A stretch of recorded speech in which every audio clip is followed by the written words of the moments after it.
The ocean has always been a source of mystery and wonder, but also home to some of the most terrifying discoveries that have left even the most experienced scientists chilled with fear. Number 5. Siphonophores. Now, what you're looking at right now definitely looks alien. It looks like something out of one of the Avatar movies. It looks like a giant sea serpent, right? What it actually is one long organism made up of countless individual creatures joined together called Siphonophores. Now, Siphonophores are some of the weirdest and most fascinating creatures in the ocean. They're a type of colony. They're a living colony that consists of multiple individual creatures called zooids. Each one has their own specialized function and they all work together.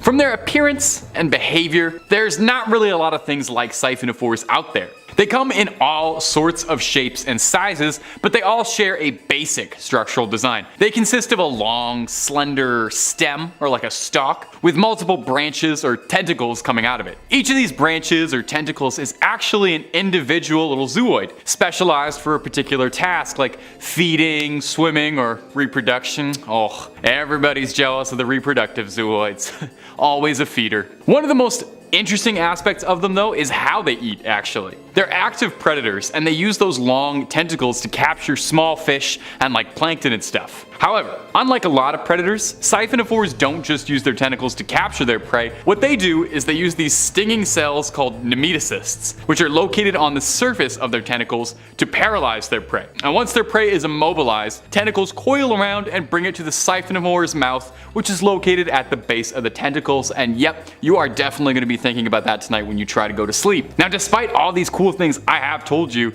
there's still so much we don't know about them because they're largely a mystery. They're difficult to study and understand, mostly because they're really far down deep in the ocean where we can't get at, and they're also extremely fragile. But boy, are they weird. Number 4, the immortal jellyfish. We're all born to die, are we not? That's what Lana Del Rey said, and I trust her more than anyone. Well, us humans, maybe. But some of us are built different, like the immortal jellyfish. The immortal jellyfish is a fascinating and downright eerie creature that's got the attention of scientists and the public alike. This thing is tiny, it's only about 5 millimeters inside, it's found all over the world, and it has an incredibly unique ability to regenerate its cells and reverse its aging process, effectively making it immortal. So far, this is the only creature that's been shown to prestige once it hits max level. It's a little joke for my Modern Warfare friends. This means that the immortal jellyfish can genuinely live forever as long as it doesn't fall prey to predators. Pretty good deal. While the idea of immortality sounds like a dream, I mean that's what half of all science fiction stories are about, is trying to make yourself immortal. The immortal jellyfish has raised concerns about the impact of its population growth on ecosystems. Because these things technically have the potential to live forever, it's got the ability to reproduce rapidly and take over the habitats of other species, disrupting the balance of marine ecosystems. This could lead to an extinction of other species, and who knows what kind of ripples that would have on the food chain. And even though they're pretty small, I think an army of immortal jellyfish are actually kind of scary. Scientists are studying the creature's unique ability to regenerate its cells and hope that maybe they can unlock the secrets of human aging and potentially develop new treatments. This definitely has the possibility to benefit humanity in many ways. It sure would be awesome to live to 300, but it also raises a ton of ethical questions, and who knows what that kind of technology or research could look like in the wrong hands. If you've ever played the video game BioShock, I feel like you should already know a thing or two about the dangers of harvesting undersea creatures for their DNA to inject into humans. It did not work well for anybody in Rapture. It was terrible there. So maybe it's best we leave those cells inside the jellyfish. Coming up next on the list is going to be the Baltic Sea Anomaly. It's a very strange, unexplained object that was discovered in 2011 at the bottom of the Baltic Sea. Now, this object is about 60 meters long, and it's been described as a giant mushroom-shaped stone, or maybe a crashed UFO, or some even think a sunken city. A UFO underwater. Does that make it an unexplained swimming object? A USO? Of course, there are some who think that the Baltic Sea Anomaly could just be a natural formation formed from years of erosion, but that would be boring. Despite numerous attempts to study the anomaly and try and figure out just what it is, it remains a puzzle to scientists and a source of fascination. I mean, that's why we're still calling it the Baltic Sea Anomaly, not the Baltic Sea we know what it is. Definitely the most scary thing about it is that it's completely shrouded in uncertainty. This thing was discovered by accident. You know, they weren't even looking for it. They were looking for shipwrecks and happened to find it. And since then, it has been the subject of constant speculation. Some, like I said before, believe that it could just be a natural formation, while others argue that this could be a shining piece of evidence towards an ancient civilization or even extraterrestrial life. There are some as well who are concerned that it could be a threat to the environment around it, because there are some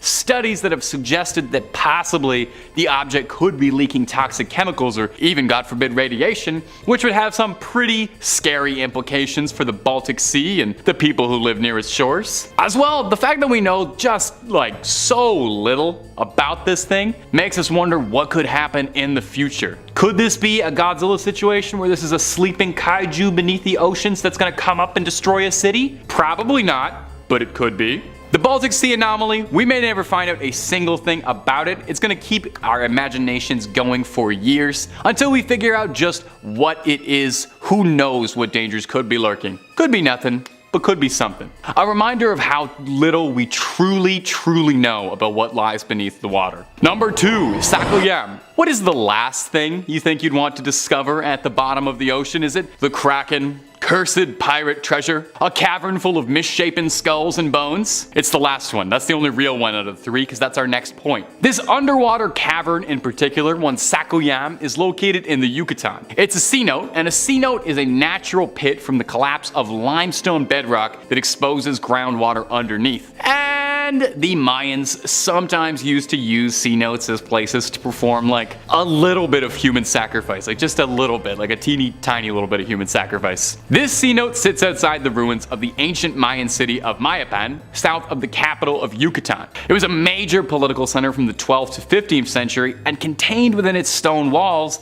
a secret Mayan city. Now there were around 40 cenotes which served as water sources for the residents and a pretty convenient place to store the misshapen bones of your human sacrifices. Legend says that this particular cenote is noteworthy for being guarded by a feathered, horse-headed serpent. And when researchers dove in, they discovered there were very real reasons to be afraid. Bones scattered across the sea floors. 15 sets of bones marked by 15 bizarrely elongated skulls. These skulls were flattened during infancy. Why the Mayans did this is a bit puzzling to researchers and me. I don't know how much you know about like anatomy and biology, but traditionally the skull works best when it's not flattened. Now interestingly, researchers believe that these people weren't sacrificed, but rather their bones were laid to rest here to get closer to the underworld as they await the next cycle of rebirth. I only hope we didn't disturb them. I don't want to wake someone up while they're sleeping. And number 1, the Yonaguni Monument. Now you've definitely heard of the lost city of Atlantis, this mythical city that could have been signs of an ancient technologically advanced civilization that people believe sunk. But have you ever heard of the Yonaguni Monument? It's been called the Japanese Atlantis. It's a mysterious structure found off the coast of Japan that's quite puzzled scientists and researchers for decades. Some argue that it was crafted by an ancient civilization. Now, the monument itself is a sprawling complex of stone structures, steps and platforms, and the most defining feature is a massive pyramid that looms over it with precise angles and straight lines that make it seem like somebody engineered this thing rather than this thing just happened. It defies natural explanation. Many people believe that this monument was created by some unknown ancient civilization that's been completely lost to history. The design and precision of the stone suggests that it was crafted with care and skill, likely by a culture with technology a little more advanced than ours. If it's a conspiracy you prefer that aliens did it, then definitely it's a possibility that aliens built this thing. Now, others believe that the monument is simply a natural formation, and I can already hear you booing, that has been shaped by the forces of erosion and tectonic activity, as if you really believe in erosion. It's all a scam. They argue that the angles and straight lines are simply coincidental, and the monument is nothing more than a curious formation. Sure, that's plausible, but it does feel like a bit of a cop-out, and I just don't buy it personally. I'm usually more of a skeptic than not, but I have trouble believing that erosion and the passage of time could create something so strongly looking like a lost city. It would just be a very big cosmic coincidence, is all I'm saying. Now, we know so little about the monument, and perhaps we never will, and that's just what makes it so Interesting. So you let me know down below, what do you think the Yonaguni Monument is? Something from an ancient culture? Evidence of aliens on Earth long before us? Or just some rocks that happen to look like a temple? Number 5. Oarfish. Coming in at the number 5 spot is this terrifying 16-foot long monstrosity hauled out of the ocean by Chilean fishermen. Shocking those who learned, like me, that fish can be 5 meters long sometimes. The clip was posted to TikTok, where it went viral almost immediately, sweeping up 10 million views pretty quickly. Most people worried this fish might be a bringer of bad times, and there might be an inkling of truth to that. This fish, called an oarfish, is thought in some cultures to be an omen of impending bad fortune. I mean, I understand it completely. If I picked this thing out of the water, I would not think that I had been blessed by good fortune. In Japanese folklore, this fish is sometimes referred to as Ryogo no Tsukai, translating to the messenger from the sea god's palace, and I'm sure I butchered that pronunciation. I'm so very sorry. It's linked to the legend of Namazu, a giant sea snake which caused earthquakes whenever it would rise. Oarfish live deep in the depths of the sea. And some scientists theorize that they only ever rise nearer to surface level whenever there's a disturbance in the tectonic plates, which would definitely make this fish a bad omen and a bringer of earthquakes. Now the actual oarfish, once you get aside all the legend, terrifying as it might look, is a bit of a gentle giant. It's the largest bony fish in the world, and it isn't much of a predator, preferring to swim around just hoovering up plankton. They barely even have teeth, to be honest, and they don't really pose a threat to humans. Unless you consider scaring the heck out of you a threat. Number 4. Green-eyed shark. Now, if the ocean is where all the scariest stuff in the world is hiding, that goes triple for any body of water around Australia, which is home to some of the actual most terrifying entities ever to walk the planet, and swim the planet, and fly the planet. It's where they send the animals that are too hardcore for the rest of the world. An Australian angler, Trapman Bermagee, pulled out this disgusting wretch of a fish, some 2,000 feet beneath the sea. He captioned it, "The face of a deep-sea rough-skinned shark." Now, a little bit of a fake Australian accent there, I can't help it. Unsurprisingly, most commenters wanted to point out how disgusting the thing was, which is very similar to what I'm doing now. Now, usually I'm a sucker for green eyes, but not on this leathery little monster. This thing looks like a baseball glove that came to life. I'm not having it. There's actually a lot of debate as to what this little thing is. Some commenters had suggested that it was a cookie cutter shark, which might sound adorable when you hear that. That sounds pretty cute, but I promise you it is not cute at all. A cookie cutter shark is named that because of its jagged mouth, which leaves cookie cutter like imprints on its victims, just like big holes in anything that it's biting at. However, the fisherman pointed out this wasn't a cookie cutter shark. A cookie cutter shark looks absolutely vile, but in a very different way. A cookie cutter shark looks more like a mole rat that was left in the sun for a few weeks, whereas this thing looks like it was grilled before ever being born.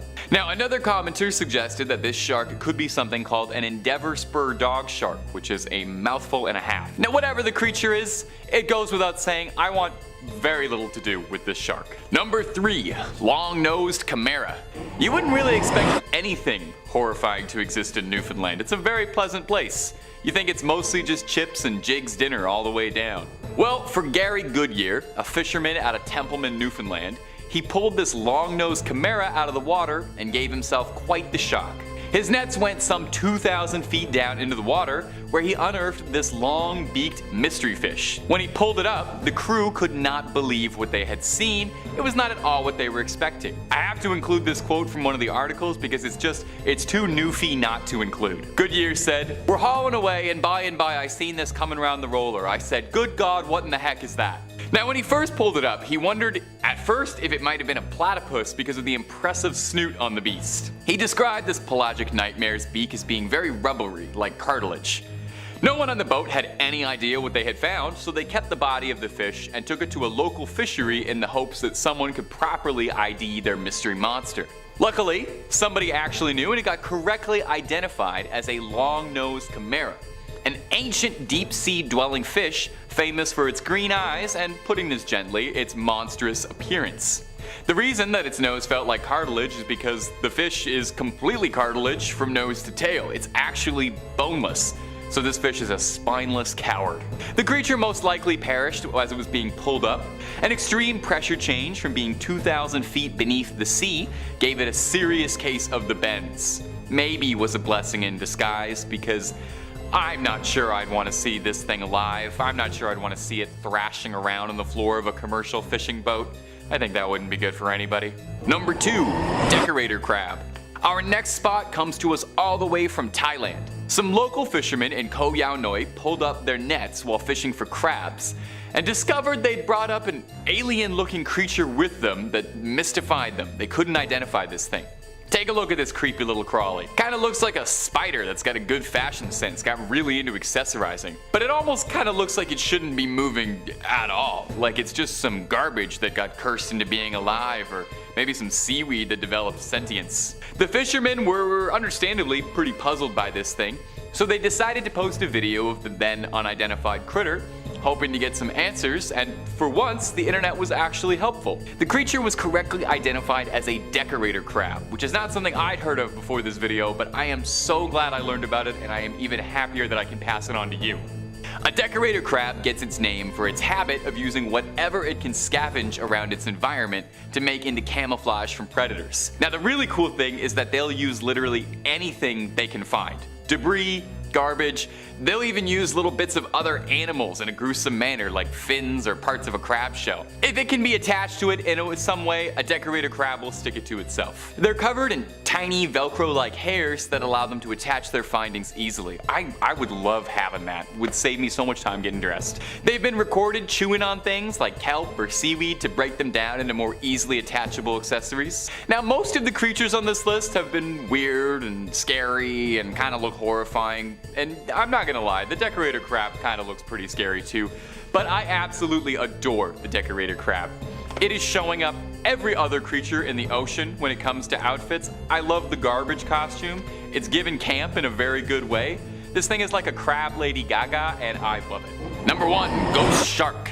Roman Fedortsov routinely entertains his 600,000 Instagram followers with pictures of all the strange creatures he fishes up while sailing around Murmansk, a port city in Russia. His Instagram is a treasure trove of scary undersea finds, and I absolutely recommend that you toss him a follow if you're into this sort of thing, as he's kind of the head honcho for it. This video could easily just have been 5 things that he fished out himself. Nobody is pulling out weird things the way Roman is. But with so many to choose from, I had a tough time, but I landed on this here fish, sometimes called Frankenstein's fish, due to the stitches all over its body looking like it's been sewn together from the bodies of several other fishes. It's also been referred to as a ratfish, a ghost shark, a spookfish, but officially they're known as ghost chimeras. I like that it's got nothing but scary nicknames. These things are bad news from teeth to tail. They have a spiny dorsal fin that's poisonous to the touch. It's got a mouth of rat-like teeth that helps it grind down anything it catches, crushing its prey in its jaws. Usually goes after things like crabs or prawns, so the rat teeth help pulverize the shells. These little things also have an inherent ability to detect the electric fields produced by other creatures, and I wish I knew even the littlest bit about biology because this fish sounds like it's magic. Fish also sounds overpowered, not gonna lie. Now I think it's a little treat. We ought to have a little slideshow at the end of just a bunch of Fedortsov's weirdest catches, and I'll just react to them. Ready? Okay, here we go, lightning round. Who would make this? Why would a creature evolve like this? I guarantee you this thing looks cuter as sashimi. That is a face not even Mother Nature could love, if that even is a face. You know what, this one I'm actually kind of coming around to. I wouldn't touch it, I wouldn't order it, but I kind of like it. Yeah, why do we keep sticking our nets all the way down there? Like the ocean is the scariest atmosphere ever. Number 5, Wolverine fish. Hugh Jackman, if you're watching this and you like scary stuff, this first one's for you, my dude. In 2021, there were more than 200 new species of just freshwater fish discovered alone. Just freshwater. Hoplean cistrus wolverine. Okay, that's a pretty badass name. And a badass looking fish. There is no way in hell I'm taking that thing off of a hook with my hands. Are you kidding me? And you wouldn't want to either, because these fishes have strong lateral curved spikes called endontus tucked underneath their gills, which at any time they can extend and jab at their prey with these spiky prong-like claws, hence the name. For those of you who don't know Wolverine, he's an X-Men with claws. It kind of goes hand in hand here, you know? The Wolverine fish is actually a catfish, however, that grows up to only about 6 or 7 inches long. They get their name from both the barbed razor-sharp prongs associated with them and the temper and aggression inside of them. Yeah, so like full-blown Wolverine-style anger. Luckily for us, They live in between rocks found so far in the Brazilian river of Rio Xingu in the lower Amazon that I don't think you're gonna swim into any one of these soon.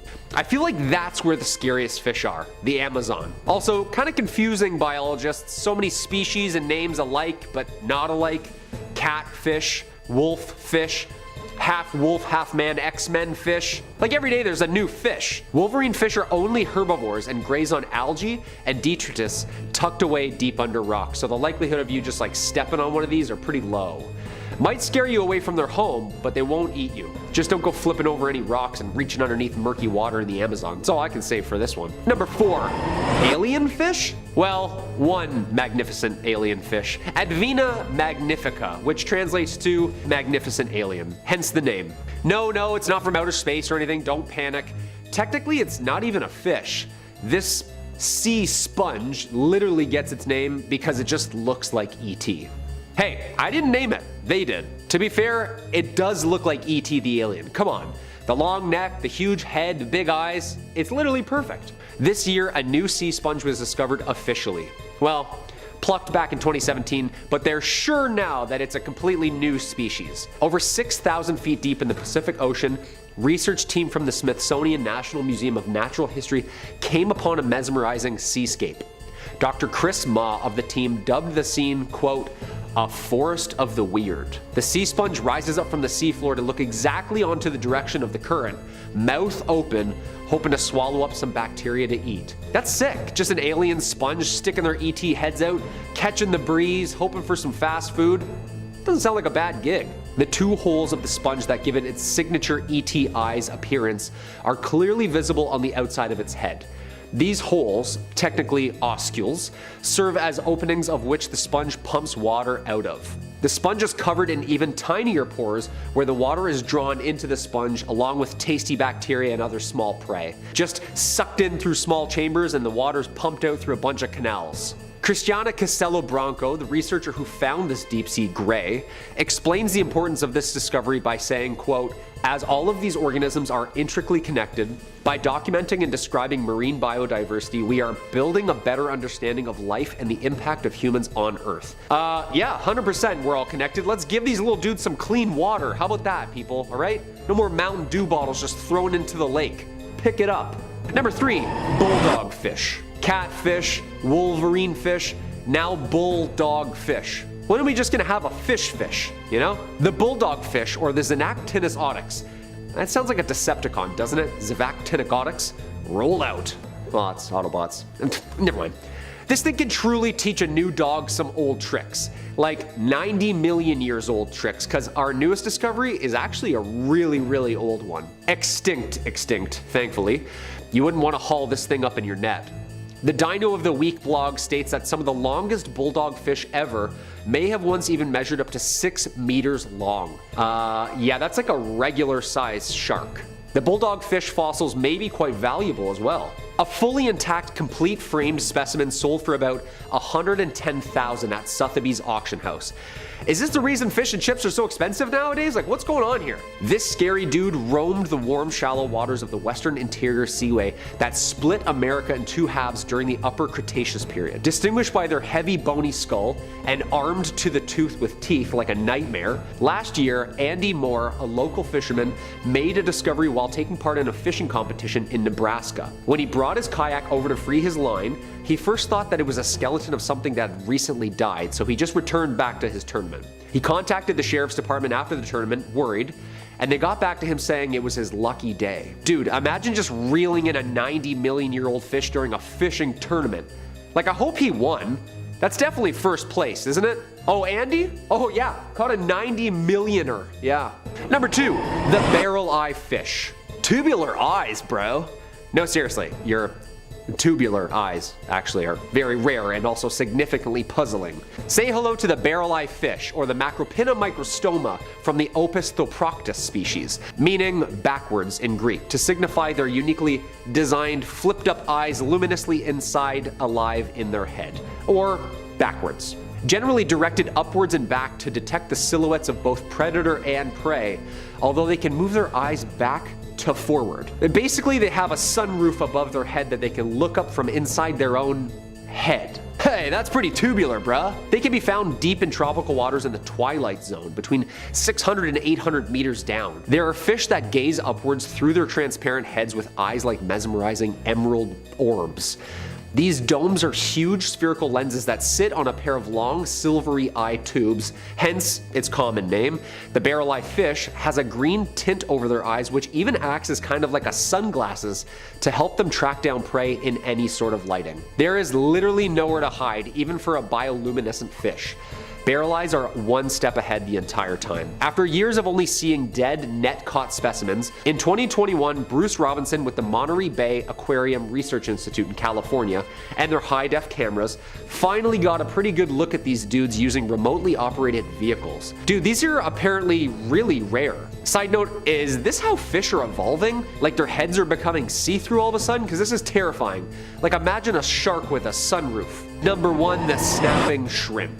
This little guy, the snapping shrimp, aka the pistol shrimp, aka mussel in the alphidae family. Sounds like a mafia family, doesn't it? Hey, I'm a pistol shrimp with the alphidae family, who's asking? This little thing can literally create a sonic boom under the water right before and as it's attacking you. That's not scary at all. It's so fast you literally don't even know what's happening due to the stun alone and how fast it is. You won't see it coming, you might hear it coming. This thing's sound is that big, it creates a sonic boom. We know nothing, Jon Snow. Like, they're apparently found in coral reefs and oyster reefs. These pistol shrimp hit their prey at over 100 kilometers per hour. In doing so, a large air bubble is created, and because this Mike Tyson shrimp is so quick with the jab, the following pop is around 200 decibels. It has a punching hand and a claw hand, like a jab and a cross. The sound stuns their prey first and resembles sticks breaking or cracking of a knuckle under the water. But don't panic, not in any lakes or freshwater, they live in tropical seas. They're usually muddy green or orange in color, usually only about that big. Scientists found that actual light is produced when the bubble pops due to the high temperature and pressure under the water. They're the only ones so far that can do this. I mean, this is pretty sick.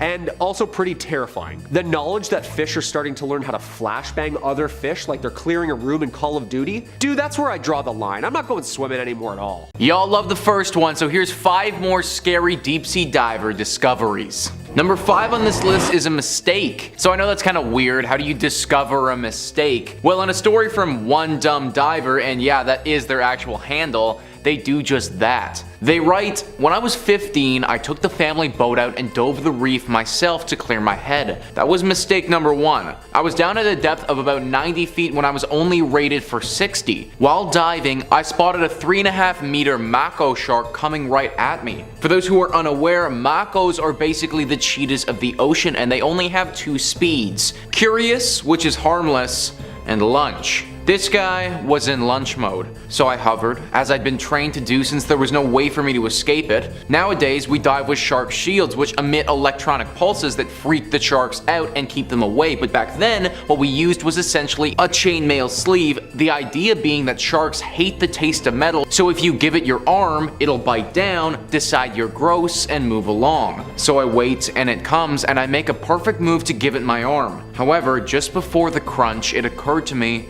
that I'd left my sleeve on my bed. I had my knife drawn, however now I had a series of problems. I had a huge open gashing wound on my arm from the bite in open water and trailed blood everywhere. Once the shock wore off, you realize that you're in salt water, and salt water and open wounds, they don't feel too good. In a panic, I dropped my weight belt and shot up to the surface without any sort of waiting period. Because I hadn't been paying attention to the currents, I was approximately a quarter mile downstream of my boat, which means I had to swim up to it. So I end up racing back to shore with nothing more than a tourniquet to staunch the bleeding. Long story short, my series of unfortunate self-inflicted events earned me 172 stitches, boatloads of physical therapy because the shark had actually bitten down into my tricep and detached it, and easily identifiable scars on one of my arms for the rest of my life. So that story right there, folks, is why I personally don't think I'm ever going deep sea diving. I love sharks, they're super cool, I love to learn about sharks, but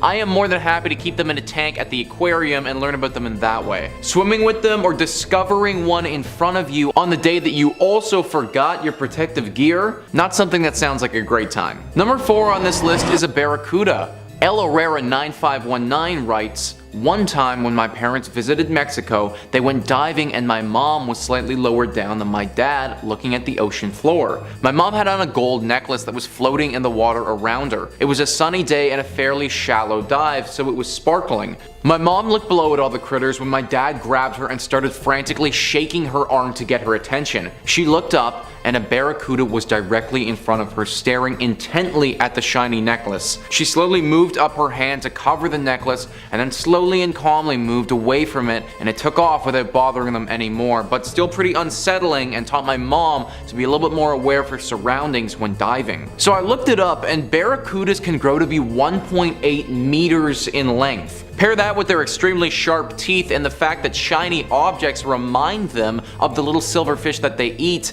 and you have yourself in a pretty bad situation. The woman in this story is honestly extremely lucky that this fish waited to decide if it was going to attack or not. Most times she wouldn't have had time to respond and it would have just gone to take a bite. Considering this necklace would have been around her neck, having a barracuda bite into it could have ended very badly. Number 3 on this list is a kelp forest. Duct Tape Jedi writes, after a day of boat diving in Monterey Bay on the California coast, we had a night dive planned. I was there with 2 friends celebrating my birthday, and we were part of a larger group of divers. My friends were too tired for the night dive, and I was too, but I got invited to buddy with another diver whose friends also decided to stay on the boat. So I was following my new buddy through the kelp when some of it caught on my tank. I tried to pull clear but managed to get tangled even more to the point where I was unable to move. I kept shining my light around looking for my buddy, but he was nowhere to be seen. After what seemed like an hour but was possibly just a few minutes, I felt some of the kelp loosen up and then saw that my buddy was cutting it off with a knife. I was so exhausted after struggling that when we got to the surface, he had to tow me back to the boat.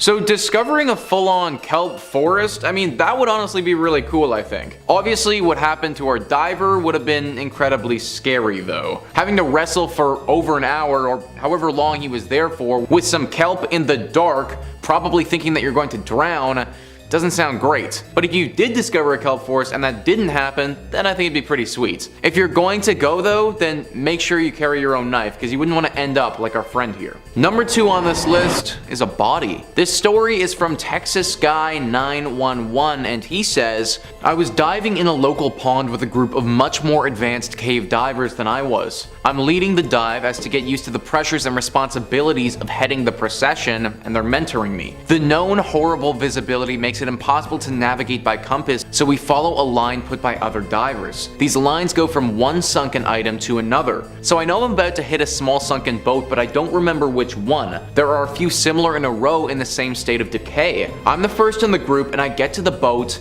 and I see someone's black army boots sticking out from the inner quarters. It looks somewhat new, not like items you find on the bottom. It's hard to see due to so much muck in the water. So I touch the boot, thinking it's by itself, but it won't lift, like it's attached to something heavy. I put my hand further in and feel the leg continuing out, pants, the calf, and now I see the second leg. I turn around and show a sign for the emergency ascend to the group behind me. Everyone has a sour face. Nobody wants to go to the surface, but it's a rule that if one says up, others in the group must abort, no questions. They wanted me to explain with signs why, but what's a diver's sign for a corpse? I feel like I rush toward the surface, even though I'm trying to stay calm and take time. So we're on the lake's surface. I have this adrenaline rush, can't breathe enough. So I tell them there's a body down there. I see rolling eyes from everyone once they see I'm serious. I describe in detail what I saw, and then we go down again. Once we locate it, we don't know if we should go forward or backward, as there are several boats on the line, and who knows in which boat the body is in and how far we drifted while taking it out on the surface. Well, we find all the boats before seeing the original one, of course. So our customary leader goes into the boat's cabin and we wait. I'd say he was rather courageous at this point. Then he emerges from the cloud of muck and tells us all to surface. So gluing information together from what we learned later on, it actually turns out the police or some other agency had body recovery training in the same lake the same day. When they went for lunch, they stuffed their fully dressed, anatomically correct rubber doll in one of the sunken boats for a few hours for safekeeping.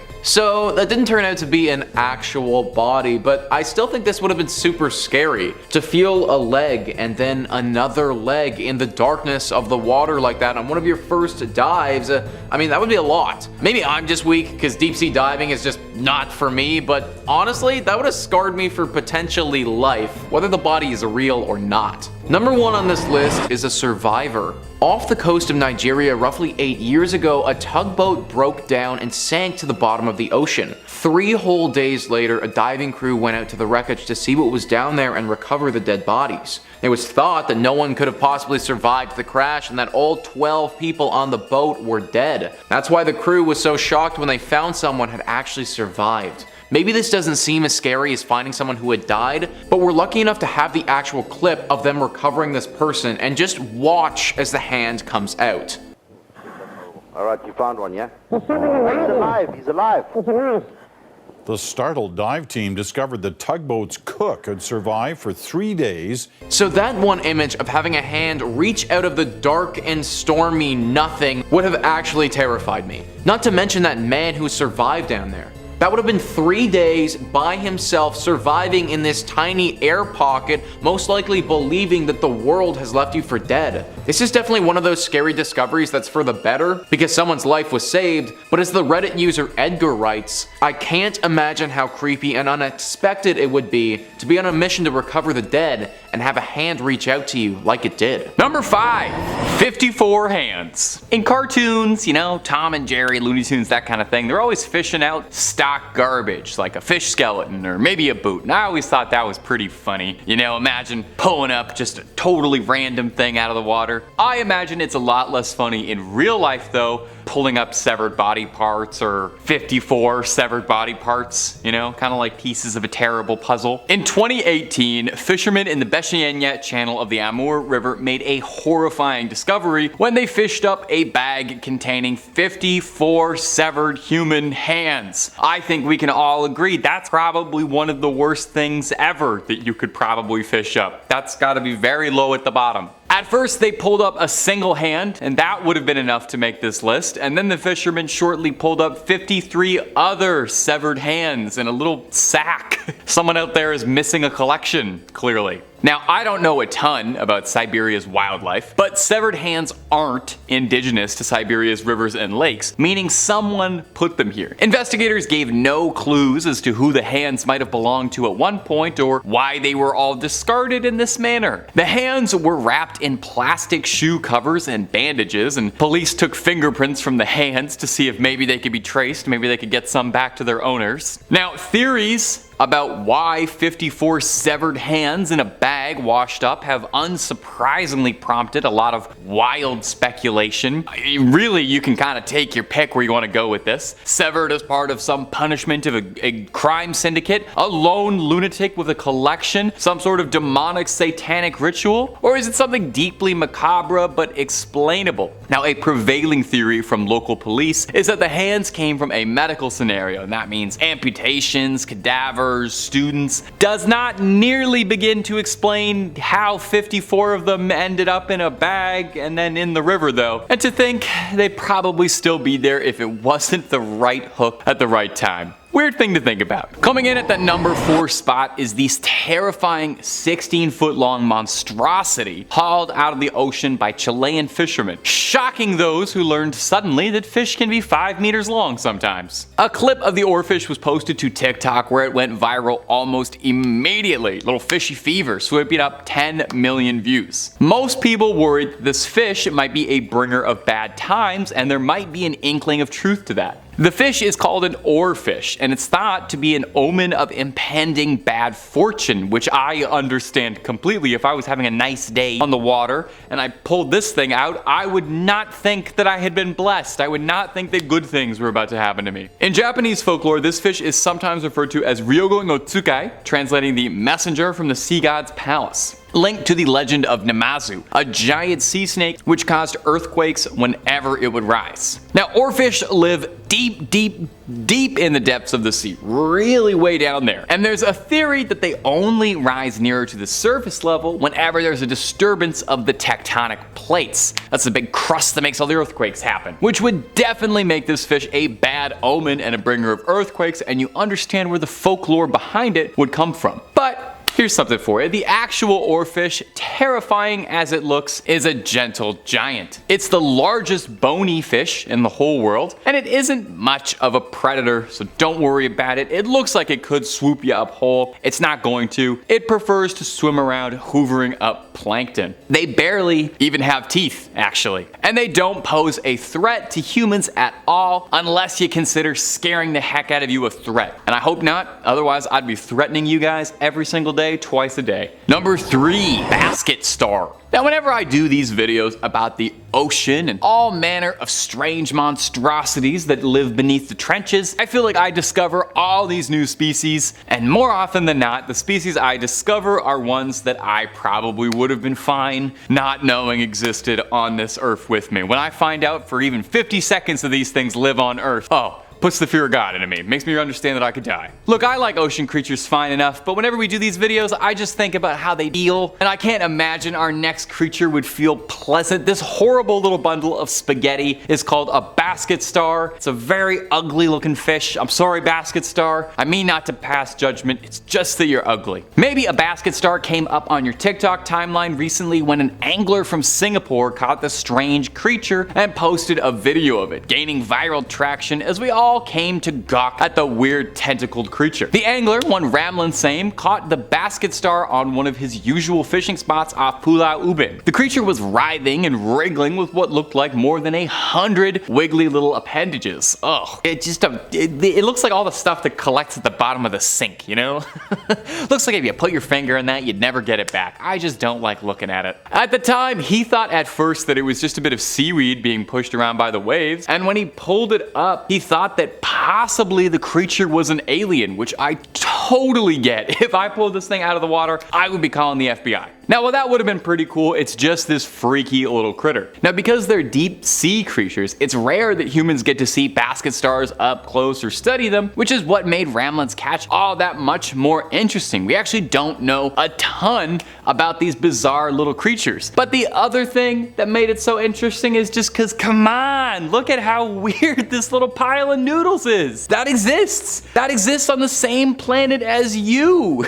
Number 2, a giant prehistoric skull. Generally, when you're going fishing, the goal is to catch a fish, maybe even 2 fish if you're getting wild. So imagine the surprise when you find a prehistoric skull on the end of your line. Raymond McElroy, no relation to the podcast Empire, and his assistant Charlie Coyle were shocked to discover a massive heaving elk skull with a gigantic pair of antlers on the other end of their hook. According to scientists who carbon dated it, the skull dates back nearly 11,000 years. Now, shockingly, the water they were fishing in was only about 20 feet deep when they discovered the elk skull. You'd think someone would have tripped over it in 11,000 years or dug it out by now, but hey, fate works in very mysterious ways that I don't claim to understand or try to. I can try to imagine pulling a giant skull out of the water though. Charlie Coyle was shocked by it, saying, "I thought it was the devil himself. I was gonna throw it back in. I didn't know what to do with it." At the very least, hanging it up as living room decor, man, above the fireplace, above the mantle. It would go great. Now, the skulls and the antlers of the giant elk once belonged to an extinct ancient species known as the Megaloceros giganteus. And I know I'm gonna end up making a bunch of videos about the Megaloceros the way I did the Megalodon and the Titanoboa. It's entirely possible. This species has been extinct for nearly 11,000 years and was one of the largest species of deer to ever trot around the world. How it ended up in a lake in Ireland, get caught by a pair of fishermen, kind of above my pay grade. But hey, I don't solve the mysteries here. I just ask them and speculate blindly. And number 1, a ghost shark. Oh. Roman Fedortsov routinely entertains his 600,000 Instagram followers with pictures of all the bizarre monstrosities he pulls out of the sea while sailing around Murmansk. That's a port city in Russia. His Instagram is a treasure trove of scary undersea finds. It's one of my favorite things on my feed, and I absolutely recommend you give him a follow on any of his social media platforms if you're into this sort of thing, as he is the head honcho for it. This video could easily have just been 5 things he posted on his account. Like I said, this guy is the king of weird stuff in the water. Right here is a fish of many names, sometimes called Frankenstein's fish, due to the stitches all over its body looking like it's like sewn together from all these different fish. It's also been referred to as a ratfish, a ghost shark, a spookfish, but officially they're known as ghost chimeras. These things are bad news from teeth to tail. They got a spicy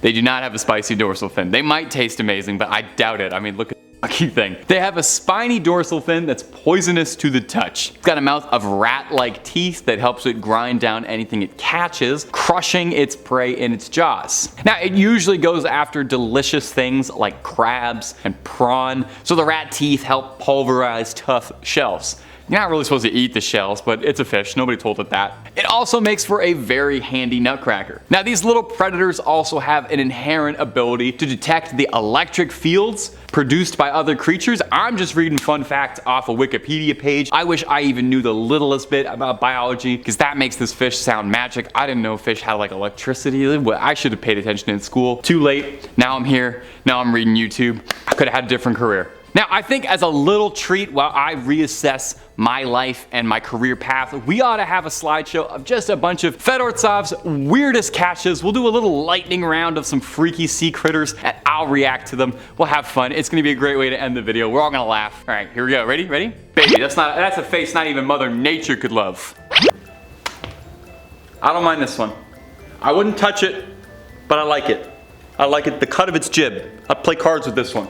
Buddy, toss that one back in the water. I don't ever want to see that again. Don't ever put that up on my screen again. I don't ever want to see that. From giant eels to haunted underwater caves, the ocean has a lot of secrets, some of which you don't want to stumble upon. Number 5 on this list is a giant eel. This is a true story that comes in from a Reddit user, RCMW181. They write, an old World War II ammunition ship off the south coast of England was full of brass-topped shells. Most had been taken by divers over the years, and it was now very rare to see them, apart from a pile in one corner of the ship. The pile of shiny brass metals was miraculously untouched and remarkably clean after spending years underwater, and you only found out why if you swam near them. Out of the murky darkness, the largest eel I have ever seen snakes forward. Without exaggeration, this thing had a head the same size as a horse's head, full of jagged teeth. I could not see the body as it looped into the dark and deeper into the ship. No one got near those shells.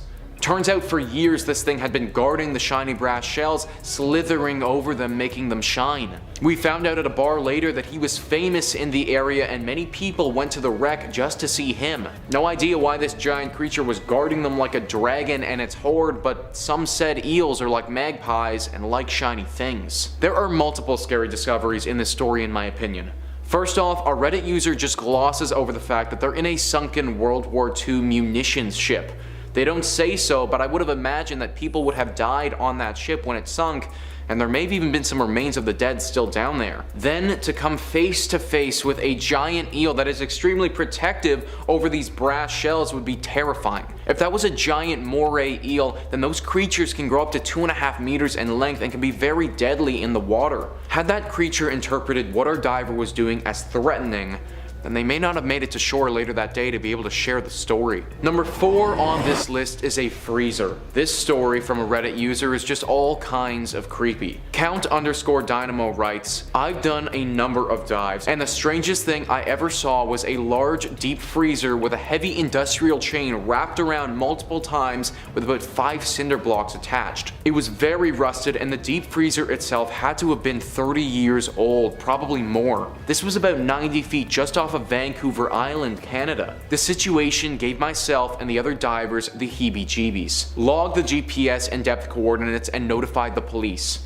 We were able to find out what was inside since one of the divers had friends with the local police. 10 porcelain dolls. Now for starters, I'm actually kind of happy that they found porcelain dolls inside that freezer, because when I was initially reading that story and heard about a freezer that was locked up and weighed down, I initially thought of a dead body. But having 10 porcelain dolls raises a lot of questions. Were these dolls potentially cursed and that was the only way to get rid of them? If you've ever come in contact with a cursed doll, then locking it up is the first thing to do. Ed and Lorraine prove it with their handling of the Annabelle doll. If these dolls are cursed though, then this discovery gets even more scary. Clearly, whoever locked them in that freezer threw them to the bottom of the ocean and didn't want them to be found.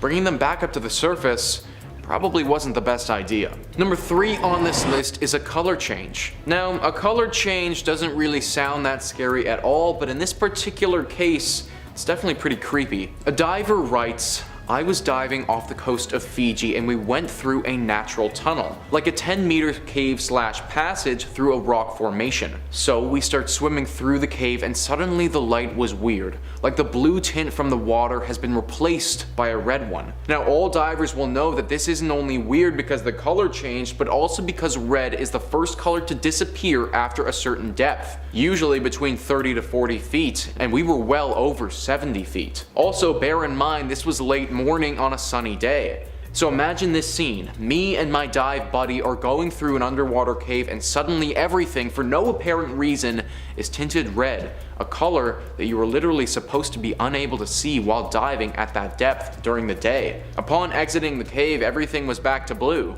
I thought it was just me, so I didn't signal to go back up. After the dive, my buddy asked me if I'd seen the water tint red as well. We can't explain it, and the folks from the local dive shop had no idea what we were talking about. Now that story is super weird. We've got to keep in mind that these guys were 70 feet below the surface at that point. If I was 70 feet below the surface and everything changed colors to a deep red, I would be very scared for my life. Obviously we don't know for sure, but it sounds like that cave that they stumbled upon is haunted by something. It's either haunted by something or that particular cave can produce some strange light phenomenon. Either way, it would have been very frightening, and I'm glad that the 2 divers in this story made it out okay. Number 2 on this list is a school of sharks. The next discovery comes in from a professional diver in the Bahamas who was diving down to recover a dead body. What's crazy about this story is that the dead body isn't the scary part. His online name is Keith Ba, and he writes, after an hour or 2 of searching, I went back into the blue hole to see if there were any signs of him. Saw the glint of his watch and his arm sticking out near the bottom. Started descending down to the bottom to recover the body. On the way down, realized that the bottom was a school of sharks that must have been there for breeding. So many sharks that they blocked the view of the actual bottom. Descended into darkness, grabbed his arm, couldn't stand to look at the body, and started ascending. The sharks followed and were circling around the both of us. Had to take a break at halfway at around 60 feet as to not get the bends. Extremely scared. The entire time waiting to normalize being super scared. Victim was struck by a passing boat. So not only is finding a dead body underwater super scary in my opinion, but to stumble upon so many sharks that you can't even see the bottom of the ocean, that's beyond terrifying. Then to have said sharks follow you up to the surface, deciding whether or not they're going to eat you, would have been absolutely brutal. He didn't specify what type of sharks they were, but after doing some research, sharks tend to get far more aggressive during mating, and therefore the risk of our divers getting attacked is significantly increased. Also, the number of sharks that can gather during mating season can rise into the hundreds. One shark is scary enough and will likely win in a fight, but tens to even hundreds of them would have easily had their way with this diver. Not sure about you guys, but if that was me, I would be exclusively a land dweller from then on out. Number 1 on this list is a person. People aren't typically scary discoveries, but in this case by some deep sea divers, it definitely was. One diver writes, me and 2 buddies were on a night dive in the Puget Sound hunting prawns. It was about 1 AM and we're a good 100 feet deep, the darkest black you could imagine. We used to do this thing on night dives where we'd get in a circle, turn off our lights, then stir up the water and watch the bioluminescence float around us like floating stars in a black watery space. Only this time, we turn off our lights, stir up the water, and the water glows just enough to reveal a fourth person sitting in our circle. We were at a dive resort, so it wasn't so odd to see another diver, only it was 1 a.m. and we'd see nobody else prepping a dive at the dock. He was also alone, which was odd considering the dangerous conditions of a night dive in those waters, and he had no fins or gloves. I don't know how he swam so well without fins or didn't get hypothermia without boots or gloves. We wore dry suits because it was so cold, but this dude was in a wetsuit with exposed skin. We thought we saw a giant gash on one of his legs. So the three of us all notice him and we're too scared to move. I can hear my buddies panting in their regs and the guy just smiles, waves, and then swims away. Whenever you think you're alone and someone just shows up like in an alley at night, it's weird. 100 feet underwater at night is terrifying. After reading this story, I got some serious ghost vibes. Now obviously I can't know for sure and those divers didn't either, but this man just appeared out of nowhere and had a giant gash on his leg. He also wasn't wearing the proper gear and they didn't see him enter the water when they were getting ready to go. Potentially, rather than just be another diver out and about, this is the ghost of someone who went diving and died. Now their spirit just swims through the ocean for eternity. I've read a lot of ghost stories and reports of sightings before, and that has all the telltale signs of one. Kicking off today's list, we have the sunken city of Dwarka. Until roughly 50 years ago, it was simply a legend, a story passed throughout the ages. The most famous legend about the lost city of Dwarka can be found in the ancient epic of Mahabharata. Dwarka, similar to Atlantis, is said to have sunk beneath the sea at some point in the distant past. According to the sacred scripture of Srimad Bhagavatam, the city of Dwarka was built in response to Jarasandha, the ruler of Magadha, who was constantly attacking Mathura. To prevent further attacks on his clan, Lord Krishna decided to establish a separate city on India's western coast. The city quickly rose to prominence and began the unstoppable pivot of Lord Krishna's mission, housing thousands of people in approximately 900 palaces that were crafted out of silver, gold, and precious stones, along with being heavily fortified and could only be reached by ship. At the time, the city of Dwarka quickly became a talking point around the world, inspiring awe and wonder. According to the Mahabharata's 23rd and 34th stanzas, the city was inundated and submerged by the Arabian Sea on the day that Krishna departed the earth to join the spiritual world after 125 years, and this is when the Kali Age began. The ocean's deity reclaimed the land, sinking the lost city of Dwarka, but sparing Lord Krishna's palace. It is also said that the lost city of Dwarka was attacked by Vimana,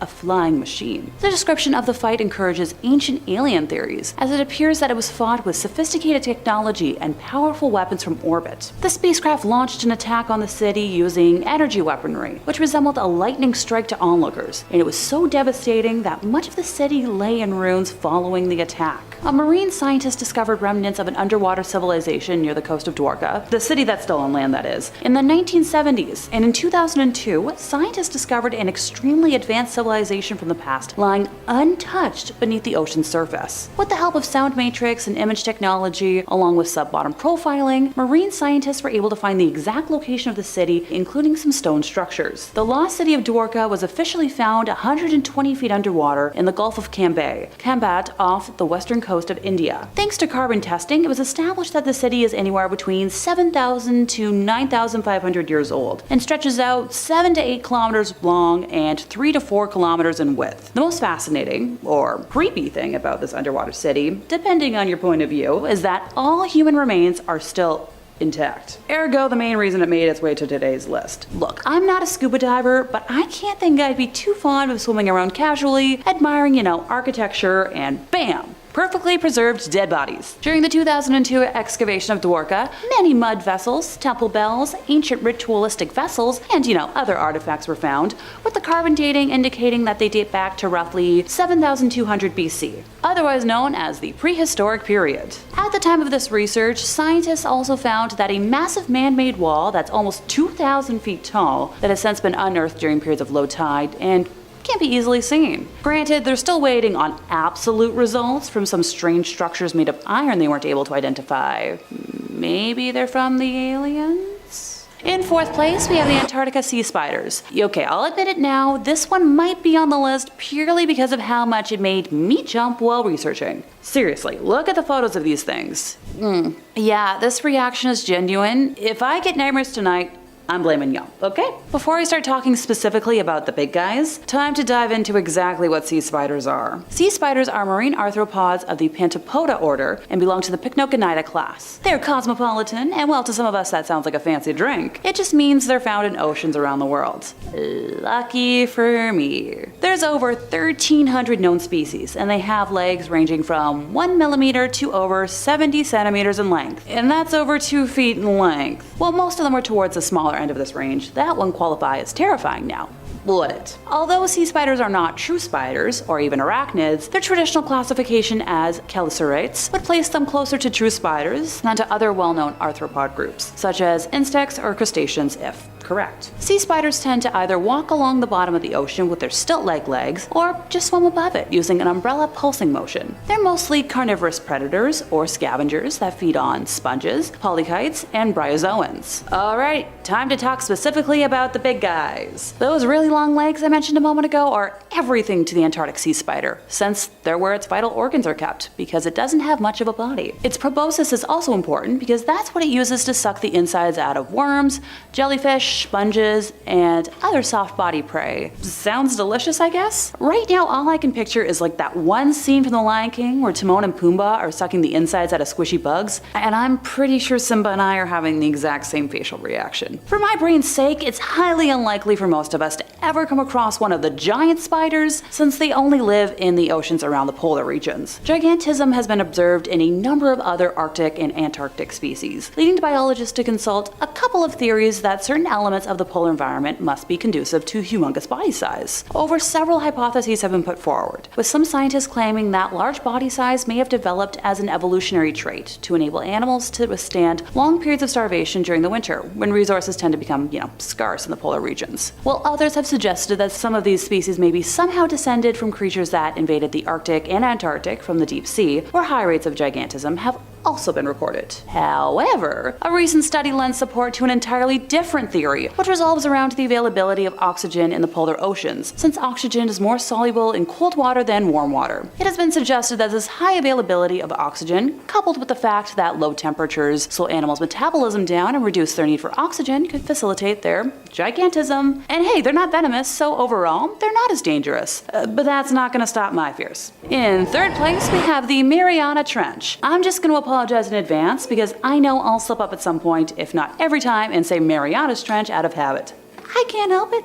They're my favorite band. Even writing up my points today, I kept adding in the extra S. Feel free to let me know in the comments if you're also a fan. The Mariana Trench is an oceanic trench located in the western Pacific Ocean, about 200 kilometers east of the Mariana Islands, and it is the deepest oceanic trench on Earth. It's crescent-shaped and measures about 2,550 kilometers in length and 69 kilometers in width. The maximum known depth is roughly over 36,000 feet, plus or minus another 80 feet, which is way too much math for my brain. At the southern end of a small slot-shaped valley and its floor known as the Challenger Deep. For reference, if Mount Everest was located at this point in the trench, its peak would still be underwater by more than 2 kilometers. And just remember, that's the world's tallest mountain we're talking about here, not some cute little hike. The Mariana Trench has been a major area of intrigue throughout history, with the trench first being explored during the Challenger expedition in 1875 using a weighted rope, which recorded a depth of 26,850 feet. In 1877, a map was published titled the Timecodes de Grosses Océans, or Depth Map of the Great Ocean, for those of us who don't feel like butchering a pronunciation today. Most recently, in 2011, it was announced at the American Geophysical Union Fall Meeting that a U.S. Navy hydrographic ship equipped with a multi-beam echo sounder had conducted a survey which mapped the entire trench to 330 feet resolution. As of 2022, 22 crewed descents and 7 uncrewed descents have been achieved. Some notable discoveries over the years include the 1960 expedition, which claimed to have observed large creatures living at the bottom, such as flatfish that were about 30 centimeters long, and shrimp. In July of 2011, a research expedition deployed untethered landers, or drop cams for those of us that prefer simple English, equipped with digital video cameras and lights to explore this deep sea region. Gigantic single-celled organisms with a size of more than 10 centimeters in diameter, belonging to the class of Monothelomia, were observed. Monothelomia are noteworthy for their size, their extreme abundance on the seafloor, and their role as hosts for a variety of organisms. In December of 2014, a new species of snailfish was discovered at a depth of approximately 26,722 feet, breaking the previous record for the deepest living fish seen on video. During that 2014 expedition, several new species were filmed, including amphipods known as supergiants, bringing us back to that deep water gigantism I talked about earlier. Now, before any of y'all go, but Alexa, why is this scary? Well, it's because it's a constant unknown. Being so large and so deep, something new and creepy is discovered every time people explore its depths. Who knows what's still hiding down there? In second place, we have the blue-ringed octopus. Now, just a little background. An octopus is a soft-bodied, 8-limbed mollusk of the Octopoda order that consists of around 300 different species. Like other cephalopods, an octopus is bilaterally symmetric with 2 eyes and a beaked mouth at the center point of the 8 limbs. The soft body can radically alter its shape, enabling octopuses to squeeze through small gaps. The siphon is used both for respiration and for locomotion by expelling a jet of water. Octopuses have a complex nervous system and excellent sight, and are among the most intelligent and behaviorally diverse of all invertebrates. Octopuses inhabit various regions of the ocean, including coral reefs, pelagic waters, and the seabed. Some live in the intertidal zone and others at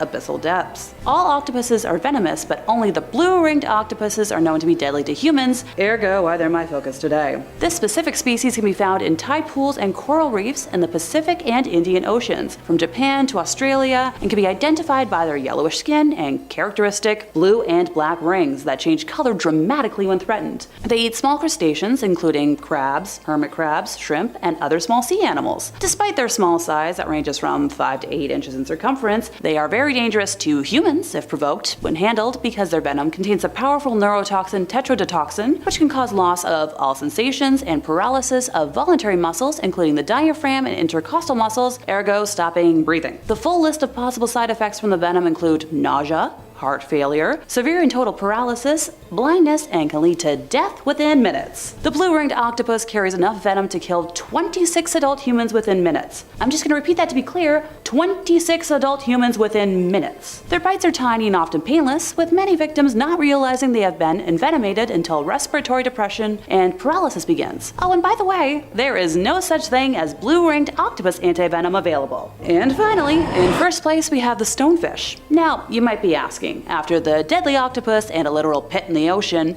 how can we get scarier? Welcome to where I almost jumped out of my chair and onto the floor. Stonefish are a family of fish called Cynocidae. They are famous for being the most venomous fish in the world, with a sting that causes excruciating pain in, you guessed it, humans. Their venom is lethal to other marine animals and humans, causing intense pain, breathing problems, damage to the heart, fits, and paralysis. Now, thankfully, unlike the blue-ringed octopus, there is an antivenom, but if it's not delivered quickly, the effects can be fatal. We know of 5 different species that exist: the midget stonefish, or the Cynocea alula, estuarine stonefish, or Cynocea orida, the Red Sea stonefish, or Cynocea nana, the Cynocea platarincha, and simply the stonefish, or Cynocea verrucos. Look, I tried my best. They hail from the coastal regions of the Indo-Pacific Ocean, so northern Australia, India, the Philippines, and others. Their name comes from their ability to blend in with rocky seafloors and amongst coral, which is what makes them easily stepped on by people and is a good chunk of the danger. They have 13 spines along their backs, which is what delivers the toxin, and at the base of each spine is a venom sac, which is activated under pressure. So, you know, when somebody accidentally steps on them. Now, if that's not terrifying enough for you, because we do have a reputation to uphold here, scientists at the University of Kansas have discovered that stonefish also have a hidden switchblade in their face that they can flick out whenever they feel like they're in danger. They call this bony, blade-like protrusion a lacrimal saber, and it's located on a bone under the fish's eyes. The saber is housed inside the fish's head, and they use their cheek muscles to deploy it. One good thing at least is that it's not venomous like their spines. From a ghost ship all the way to the rarest lobster in the world, here are the top 5 mysterious things discovered by fishermen. Number 5 on this list is the tiger shark detective. I've named this the tiger shark detective because the catching of this shark actually played a crucial role in a murder mystery. It all started when 2 fishermen back in 1935 caught a tiger shark off the coast of Australia. They brought the shark back to shore and donated it to an aquarium. This shark was in the local news at this point and had quite the name for itself. A week into it being at this aquarium during a live feeding where there was actual literal onlookers watching, watching, this shark coughed up what looked to be a human arm. The police obviously got involved at this point and had to do some investigating to see how it got there. They determined through a series of tests that the arm had not been bitten off by the shark, but that it had been chopped off by something else and that the shark had swallowed it whole. The story would have been over, but the arm had something on it that distinguished it from other arms. It had a tattoo. This was a rare tattoo, and back then tattoos themselves were pretty rare altogether. Investigators soon realized that it was the same tattoo that a former police informant had on his arm, Jim Smith. He had gone missing a while back and they had no idea what happened to him. They started piecing it all together and looked into what potentially went wrong. They then realized that Jim had tried to blackmail the wrong people and it hadn't gone so great for him. The murderers then killed Jim and disposed of his body, but kept the arm because they knew that the tattoo would be able to lead people to the conclusion that it was Jim. They anchored this arm down and threw it in the water, not suspecting that a tiger shark would eat it and then later be caught by a fisherman. Eventually, the police tracked down the killers and brought them to justice, and it was all because these two fishermen fished up a tiger shark that just happened to eat some pretty important evidence. Number 4 on this list is the Chimera Lobster. Catching a lobster isn't really that impressive, but what if you caught a lobster that looked as if it came straight from another dimension? A little bit more mysterious if you ask me. Cracked writes, when Alan Robinson headed out to sea in Bar Harbor, Maine in July of 2006, he, like all commercial fishermen, was hoping for a little luck. What he hauled into his boat that day was a 1 in 50 million discovery. It looks like a fish torture delicacy, but it's actually a natural phenomenon.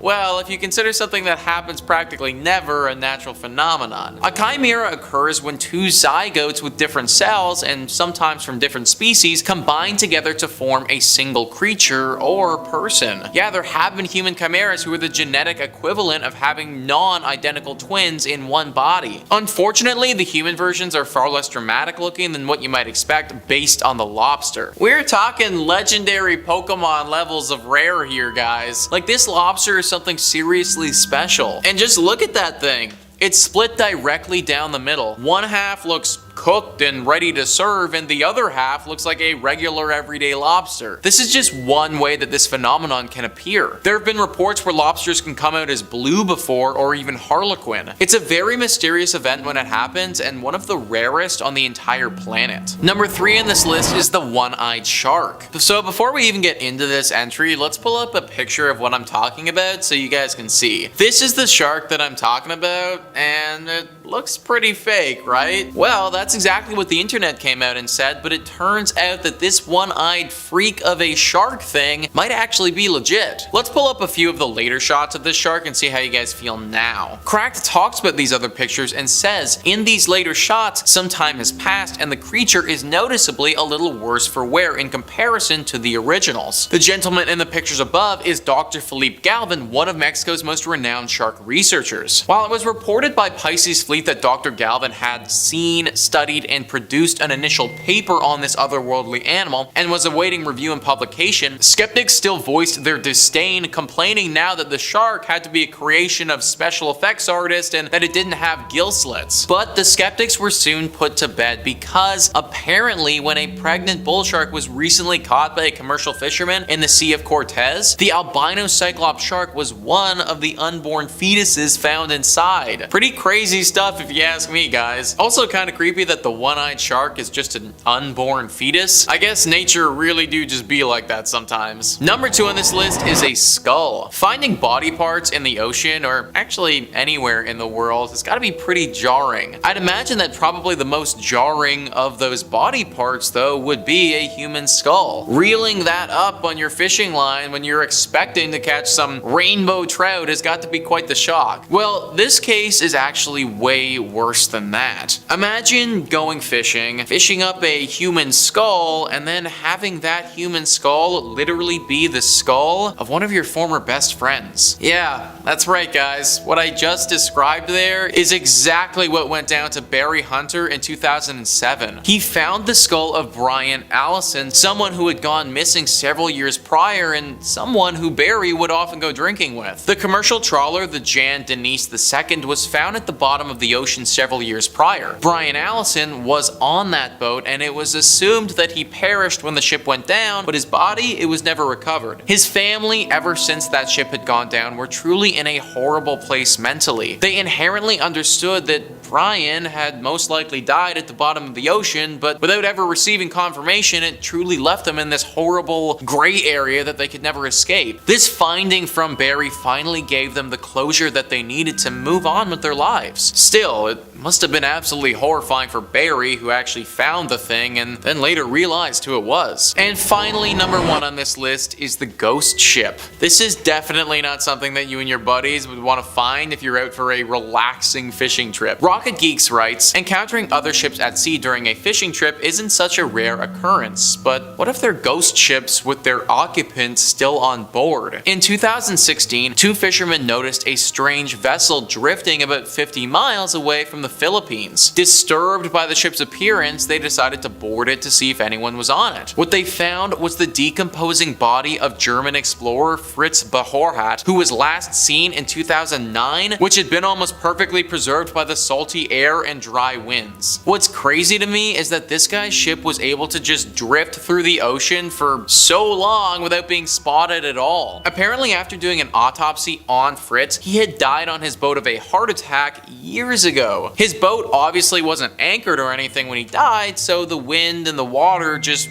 took it. During that entire time, it never capsized or hit land. It was just floating in the water for years, letting his body mummify completely. I think this story, more than any that we've looked at today, is just a perfect example at how massive the ocean can be. For years, an entire yacht carrying a dead human being was just going around without anyone seeing it. Who knows how far this boat had traveled during that time or what it had seen? It also begs the question, how many more of these boats are out there right now just floating around? The ocean is a scary and massive place, guys. These are just a few of the mysteries we've found in it, but I guarantee there are plenty more.